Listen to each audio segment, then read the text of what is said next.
Lääkäreitä koulutetaan Suomessa 5 eri paikkakunnalla.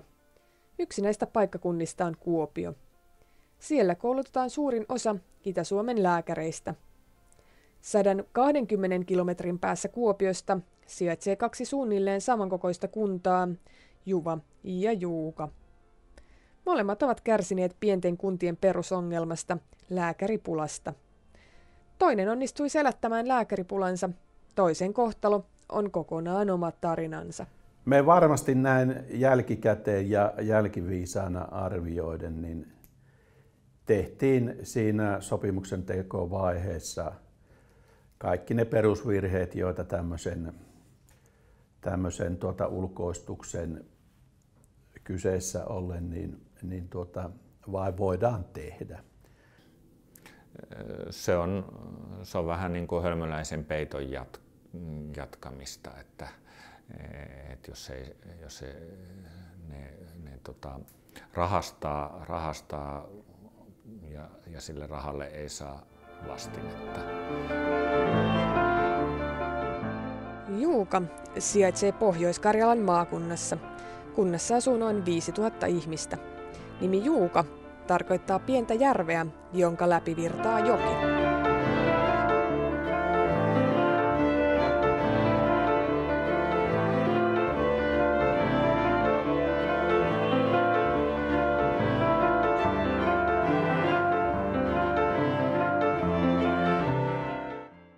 Se muistelu jo 81 lähtien tätä tilannetta. Tämä on nimittäin mennyt näin. Vuoristoratta. Meillä 80-luvun lopulla oli tämmöinen saappikampanja. Eli Hesariin pantiin noin pitkä ilmoitus ja 2 saappia oli tarjolla tuleville lääkäreille. No, ei se silloin poikinut yhtä hakijaa, mutta täällä 2 kävi tuolta Asikkalasta kettuttavat pariskunnat keskenään. Ja oli kartalta katsottu, että missä olisi tämmöinen sopiva paikka, mistä löytyisi puolisolle töitä.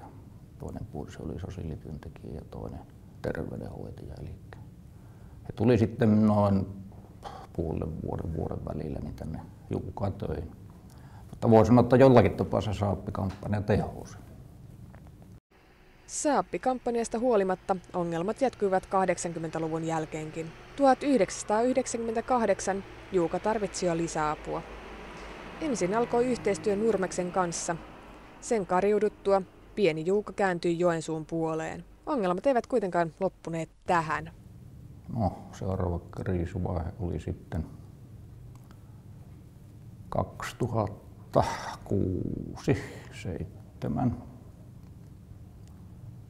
jolloin tilanne oli se, että meidän oli pakko ruveta ostamaan näitä tuntilääkäreitä. Tilanne oli se, että jono varmaan oli 1-2 kuukautta työterveyshuollossa varmaan. Tai kuukausi puolitoista työterveyshuollossa pari kuukautta. Ja lopulta tilanne sitten meni yksinkertaisesti siihen, että ei meillä enää ollut voimavaroja enää niitä lääkäripalveluja hoitaa. Ja kun tuo viimeitä valvoo, niin niitä ei paljon kiinnosta, että minkä takia ei lääkäreitä saada, vaan ne hommat hoidettava. Vuonna 2010 Juuka ulkoisti koko terveyskeskuksen vastaanottotoiminnan. Kilpailutuksen hävisi MedOne eli nykyinen Attendo. Halvimman tarjouksen teki Coronaria Oy. Ongelmat Coronarian kanssa alkoivat kuitenkin heti. Lääkäreiden määrä eikä laatu vastannut sovittua. Eli siinä voisi ottaa siihen tarjouksia, jos sitä jälkikäteen ajatellaan, niin hinta-laatuisuus, eli kuvasi se, että halvalla ei saatu hyvää. Lopulta Coronaria haastoi kunnan välimiesoikeuteen ja vaati tuntuvia korvauksia. Coronarialla oli lähtökohta, että asiakas oli aina väärässä. Tällainen tuntuma meille tuli.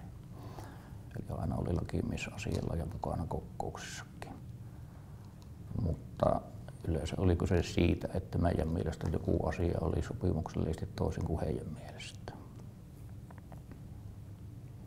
Loppujen lopuksi tietysti paljastui, että siinä oli me ei oltu oikeassa jossakin asiassa ja jossakin se tekstisopimuksessa oli, kun silloin oltiin vielä ensimmäistä kertaa tekemässä sopimusta. Johtava lääkäri ja minä sitä oltiin väsäämässä tuossa, ei pyydetty edes jonkun Joensuun hankintatoimen kautta, niin kuin nykyään kaikki tarjoukset isommat pyydetään, niin Se firmoilla on tietysti oma sopimuspohja, malli, teksti. Ja sitä sitten rukattiin tietysti kaikki perustiedothan, mitä itse oli kerättävä siihen.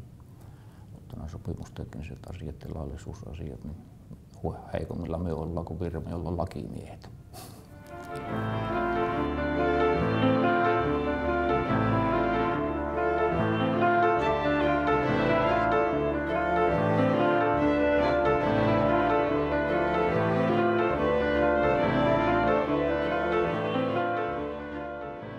Me varmasti näin jälkikäteen ja jälkiviisaana arvioiden, niin tehtiin siinä sopimuksen tekovaiheessa kaikki ne perusvirheet, joita tämmöisen ulkoistuksen kyseessä ollen vain voidaan tehdä.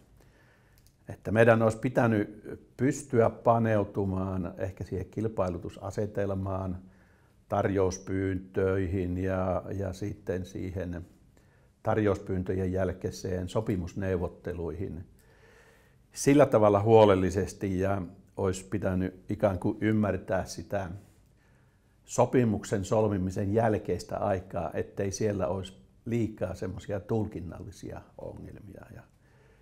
Ja kun sitten allekirjoittanut oli tässä kuntajohtajan tehtävässä, niin melko pian havaitsin, että yhdessä ja toisessa seikassa oli ikään kuin tulkinnallisia ongelmia sen sopimuksen noudattamisen suhteen. Coronaria joutui lopulta korvaamaan kunnalle satoja tuhansia euroja, mutta myös kunta joutui maksumieheksi. Coronarian ja Juuan yhteinen taival päättyi tähän. Uudeksi kumppaniksi tuli aiemmin tarjouskilpailun hävinnyt Attendo. Mutta Attendon myötä niin tuli tietysti lääkäreitä saatiin lisää. No, mutta voi sanoa, että ei heidänkään pätevyytensä kyllä vastannut sitä, mitä me oletettiin olevan. Edelleen pyörivirolaisia, joilla oli suomen kieli huono Venäjän puolelta. Joku oli hyväkin tapaus ulkomaalainen, mutta määrä pysyy kyllä. Minä en muista, että olisiko 1 viikko mennyt sitten, mitä Attendon kanssa siinä oli niitä vajauksia. Että laadussa oli enemmän se ongelma, niinkään määrässä. Juuka oppi kantapään kautta. Kunta irtisanoi heinäkuussa 2014 ostolääkärisopimuksen Attendon kanssa. Ymmärrän, että tämmöisten lääkäripalvelujen ostaminen, se on tietyllä tavalla ollut tälle kuntasektorille tämmöistä ennen kokematonta ja uutta toimintaa. Sitten tässä EU-maailmassa nämä kilpailutukset on tullut ikään kuin arkipäiväksi ja sitten täällä sote-puolella, voisiko sanoa, että ennen EU-hun siirtymistä, niin monet kunnat oli itsellisiä, toimivat oman työntekijäkunnan voimin, eikä näistä kilpailutuksista tarvinnut välittää.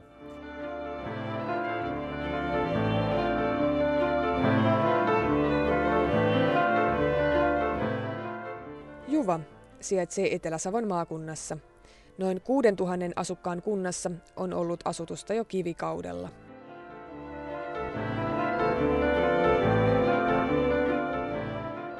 Mutta tämä tämmöinen satunnainen keikkalääkäreiden käyttö, niin se on kyllä niin syvältä. Minkä takia?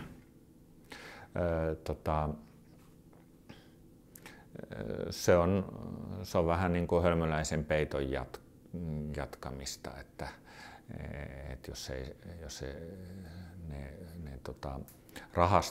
rahastaa ja sille rahalle ei saa vastinetta. Se jos tietäisi selvästi, että tämä on väliaikainen, että tämä alkaa tänä päivänä ja se loppuu tuona päivänä, niin silloin semmoiseen välipaikkaan niin on ihan ok. Myös Juvalla on ollut omat lääkäriongelmansa. 90-luvulla ne kuitenkin katosivat hetkeksi, kun vastavalmistunut Jarmo Lappalainen kavereineen täytti kaikki kunnan avoimena olleet lääkärin virat. Siitä alkoi Lappalaisen ihmeellinen tarina Juvalla. Se voi olla tämmöinen luonnevika, että ei niinku vaan antanut periksi. Et se niinku varmaan on se. Ja sitten mä näin tässä myös koko ajan sen mahdollisuuden. Täällä on valtava hyvä henkilökunta, valtava hyvä niin kuin asuinympäristö, perhe ja lapset tykkäsivät olla täällä. Ja mä näin, että tässä on niin kuin isot mahdollisuudet. Ja toisaalta se oli haaste. Että semmoinen, että voiko julkisen terveydenhuollon yksikköä saada toimimaan. Se oli myös haaste.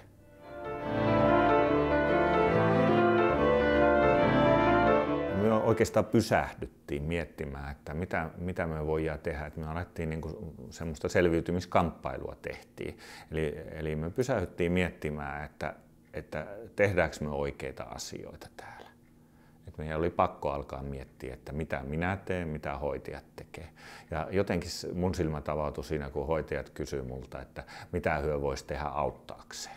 Ja oikeastaan se, niin kuin, siitä ruvettiin sitten miettimään, että mitä he voisi tehdä. Ja alettiin sitten tosissaan katsomaan, että onko tämä oikea tapa tehdä töitä näin, tai voisiko tätä tehdä jotenkin viisaammin, vastuuttaa toisella tavalla, ottaa hoitajia ammattitaitoa toisella tavalla käyttöön.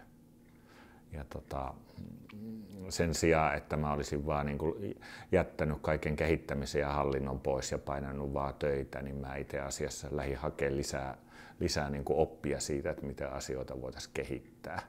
Ja sitten vähitellen siitä tuli semmoinen niin kuin semmoinen kehittämisen ilmapiiri, että niin kuin, ei hommaa tarvitse aina erikseen hirveästi vääntää. Kaikki kehittää tätä toimintaa ja semmoinen avoin ilmapiiri, että pystytään niin kuin keskustelemaan kaikista asioista ihan vapaasti. Ja se sitten heijastui siihen, että jos joku tuli tänne töihin, niin koki, että täällähän on jollain tavalla hyvä paikka tehdä töitä ja niin poispäin. Et kyllä se kaikkein paras oli sitten, kun tämän terveyskeskuksen imago alkoi nousee, niin tänne haluttiin töihin. Että se oli viidakkorumpu oli kaikkein paras. Opiskelijoita piettiin hyviä kesäsijaisia ja parhaiten niitä sai sitten, jos kävi itse jossain opiskelijatilaisuudessa joskus, niin sieltä saattoi tarttua muutama opiskelija mukaan sit seuraaville kesille. Niin kerran niin opiskelijapileistä niin sain porukkaa tai lupasin, että pääsee Sulkavan soutuihin sitten. Ja ei siinä vielä kaikki, että myös pässimestaruuskisoihin on päässyt sitten. Se on semmoinen naisten 7 ottelu, jota kunta järjesti aina vuosittain, niin sinne pääsi kanssa kollegat sitten. Ja musta tuntuu, että tämmöiset, niin kuin, että on tämmöinen elävä kunta, joka huomioi tulevatkin työntekijät sinne, niin musta tuntuu, että sillä on paljon enemmän merkitystä kuin millään autoedulla. Täällä on semmoisia hyviä asioita, muun muassa se hoitajalääkäri työpärityömalli, jossa yhtä aluetta Juvan kunnasta hoitaa aina 1 työpari ja siinä tulee semmoinen hyvä jatkuvuus sekä työntekijöiden että potilaiden puolesta ja täällä on aina ollut semmoinen hyvä tekemisen meininki ja hyvä yhteishenki ja semmoinen kehittämismyönteinen ilmapiiri. Verrattuna aikaisempiin työpaikkoihin niin ehkä ihan semmoinen merkittävin asia, mikä niin kuin oli tässä tänne heti tullessa semmoinen erilainen, niin oli semmoinen tietynlainen työrauha. Et jotenkin niin kuin monilla paikkakunnilla se perusterveydenhuolto on aika parjattu ja sitä moititaan sekä niin kuin kunnallisen virkamiesjohdon taholta että luottamushenkilöiden puolesta. Ja monissa aikaisemmissa työpaikoissa törmäsin siihen, että oli hirveän paljon yleisöosastokirjoittelua negatiiviseen sävyyn terveyspalveluista ja monia leikkauksia ja säästötavoitteita puitiin niin kuin enemmän siellä lehtien sivuilla kuin itse sitten sen henkilöstön kesken. Ja täällä ei oikeastaan sellaista kulttuuria ole, että täällä saa hirveän rauhassa tehdä tätä työtä ja on jotenkin semmoinen hyvä olo, että niin kuin sekä kunnan johto että niin kuin virkamiesjohto että luottamusmiehet, ne luottaa siihen, mitä me tehdään ja antavat meidän tehdä sitä työtä, mitä me täällä osataan niin hyvin kuin pystytään. Yksi asia kuitenkin yhdistää Juvaa ja Juukaa. Virkalääkäreitä pienille paikkakunnille on vaikea löytää. Kyllä selkeästi niin kuin virkaan ei ole helppo lääkäriä löytää, että sen kanssa on töitä tehty ja tehdään edelleen, että siinä pitää niin moni asia sitten niin kuin saada paikoilleen, että ihminen pysyvästi suostuu jäämään jonnekin tai pysyvämmin suostuu jäämään, mutta että määräaikaisia kyllä on löytynyt. Siinä varmaan on nimenomaan just sitten ne muuhun elämään liittyvät asiat, ne mitkä pitää sitten sattua kohdilleen ja löytyä sitten se semmoinen niin kuin se puoliso ja puolison työ ja sopiva asuinpaikka siihen rinnalle. Lääkärin työ on sillä tavalla haasteellinen niin kuin rekrytoijan näkökulmasta, että kun niitä töitä on niin paljon. Ja lääkäri, että pariskunnassa, niin se lääkäripuolisko on se, joka saa aina töitä mistä tahansa, lähtipä tässä Suomen maassa mihin tahansa muualle paikkakunnalle. Että tavallaan niin kuin, näin mä ajattelen, että paljon enemmän määrittelee sitten se paikalleen jääminen, se puolison työ ja puolison elämä. Tietysti meidän etu on sitten se, että me ollaan tässä tämmöisessä risteyskohdassa, että meillä on 4 kaupunkia alle 60 kilometrin etäisyydellä, että semmoisella niin kuin markkinoinnilla me aina ajatellaan, että tästä on niin kuin hyvä suunnata, tai sitten ei ole mahdottoman matkan päässä, että jos ei halua Juvalla asua, niin Mikkeli, Savonlinna, Varkaus, Pieksämäki akselista, että sieltä kaikista on ihan semmoinen kohtuullinen matka kulkea tänne töihin. Me ollaan niin kuin perusmaantieteelliseltä asemalta kuitenkin suht kaukana ihan näistä meidän lähimmistä peruskaupungeista Joensuusta 86 kilometriä ja Kuopiosta 120 kilometriä. Kai se on ollut siinä se peruslähtökohta. Että tänä päivänä opiskelijat hakee sitä elämänsä laatua myös lääkäritehtävissään vähän isommilta paikkakunnilta, jossa on sitten nämä muut vapaa-ajan viettomahdollisuudet ynnä muut. Myös tuleva sote-uudistus mietityttää molemmissa kunnissa. Tämä on tämmöinen ketterä yksikkö. Ja nyt kun tehdään näitä isoja sote-alueita, niin tämä ketteryys pitäisi pystyä säilyttämään. Et sitten kun se iso alue tulee, niin ei sitä tarkalleen tiedä, mitä siinä tapahtuu. Mutta en usko, että tätä kukaan niin kuin hyvin toimivaa yksikköä niin kuin hajottaa. No tietysti ainahan se on se, että jos rahat loppuu, niin se on semmoinen, että sit sitä on vaikea sitä toimintaa jatkaa, mutta varmaan niin kuin Juvalla kuntana talous on ollut vuosia kuitenkin hyvällä mallilla. Mutta että mitä sitten tämä sote-uudistus tuo tullessaan, niin se on kyllä minulle vielä vähän hämärän peitossa, mitä siinä tapahtuu, mutta mä nyt ajattelen, että ehkä, vaikka se on ehkä uhka, niin se on myöskin mahdollisuus. Ja me ollaan niin kuin haluttu tuoda semmoista viestiä tässä jo pidempään tähän niin kuin alueelle, että me halutaan olla täällä ja me halutaan toimia tässä paikassa, halutaan turvata nämä lähipalvelut tähän Juvan kuntalaisille ja me ollaan myöskin valmiit palvelemaan sitten ihmisiä tästä niin kuin Juvan kunnan rajoja ulkopuolelta, että lähialueelta ollaan valmiit tänne ihmisiä ottamaan ja mehän ollaan tehtykin semmoista terveyskeskuksen markkinointia tässä viime vuoden puolella ja alkuvuodesta ja jonkin verran ollaan sitten saatu ulkopaikkakuntalaisia tai potilaita tänne meidän terveyskeskuksen. No miten luulet, että tämä tuleva sote-uudistus tulee vaikuttamaan Juvan lääkäritilanteeseen? Se on hyvä kysymys.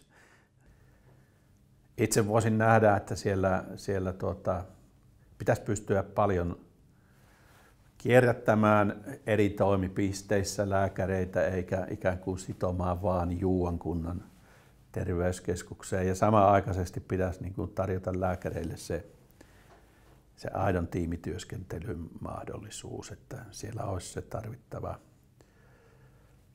tarvittava semmoinen osaamisen tuki taustalla myös tämmöisissä vaativimmissa hoitotehtävissä. Näin minä olen ymmärtänyt, että lääkärit sitä monesti kaipaa, että lääkäriä ei pitäisi jättää yksin.